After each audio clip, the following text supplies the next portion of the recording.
The night the snow began to fall harder than it had all winter was the same night.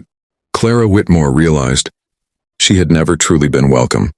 In the house she had traveled 2,000 miles to call home, and as she stood near the cold hearth of the rancher's cabin with her single carpet bag resting by her boots, the silence between her and Nathaniel Crow felt heavier than the iron stove that refused to warm the room.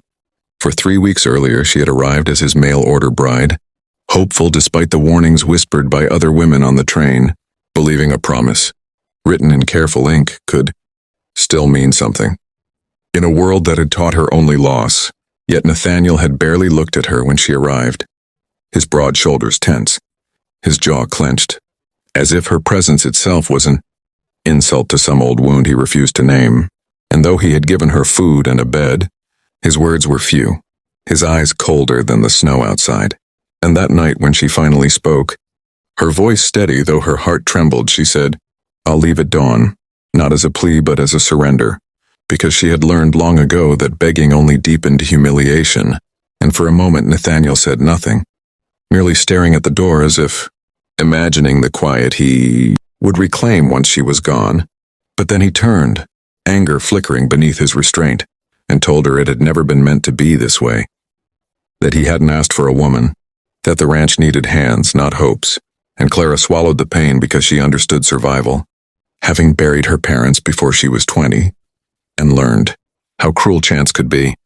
Yet as she turned to gather her things, the sound of the door opening cut through the air, and cold wind rushed in along with a small, frightened boy no more than 6 years old, his cheeks red, his thin body wrapped in a patched blanket far too light for the storm, and Clara reacted before thought, kneeling to pull him close, her hands instinctively shielding him while Nathaniel froze, his face draining of color as the boy whispered, "Papa." And in that moment Clara understood the truth. He had never written. The reason he had not wanted her, the reason his heart was barricaded, because the boy was not supposed to be alive, because grief had made him believe love was dangerous. And as Clara wrapped the child tighter and soothed him, Nathaniel finally looked at her not as an obligation but as something unexpected, something strong and kind. And when she rose again, brushing snow from her skirt, she repeated softly, "I'll leave at dawn," believing it was the last dignity she could claim. Yet the silence that followed was different now, charged with conflict, and as the fire cracked weakly and the storm howled outside, neither of them slept. For Clara lay awake wondering how a woman could feel such sorrow and such resolve at once, while Nathaniel sat rigid in his chair, staring at the door, knowing for the first time that shutting someone out might cost him more than letting them stay. Dawn came slow and pale beneath a sky still heavy with snow, and Clara rose quietly, her movements careful so as not to wake the boy who slept curled near the hearth, his small fingers clutching the edge of her sleeve as though instinctively afraid she would disappear. And it was that touch, that simple trust, that nearly broke her resolve. Yet she forced herself to move, because she had promised herself she would never stay where she was unwanted.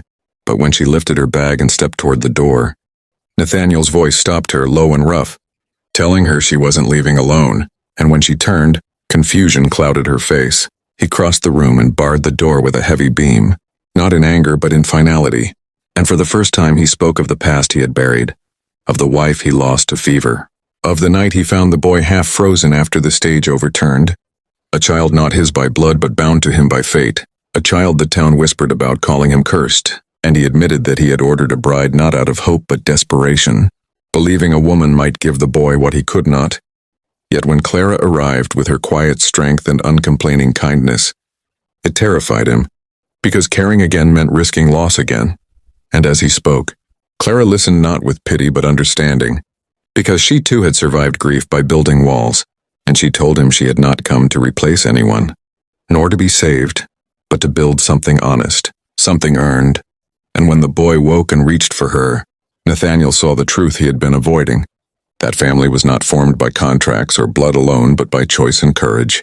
And when Clara knelt beside the child and promised she would not leave him in the cold, not today, not ever, Nathaniel's restraint finally shattered, and he asked her to stay, not as an obligation, not as a hired solution, but as a partner. And Clara agreed on one condition, that they would face hardship together, without silence or fear. And as the storm outside began to fade, sunlight breaking through the frost-laced window. The ranch no longer felt like a prison but a beginning, and though the world beyond would still judge, still whisper, they chose each other anyway, proving that rejection did not have to be the end of a story, but could be the doorway to something stronger. And if this story moved your heart, if you believe love can rise from the coldest places, then remember to subscribe to the channel, because many more powerful, soul-stirring stories like this await you. Stories where pain transforms into hope, and where every ending is only the start of something unforgettable.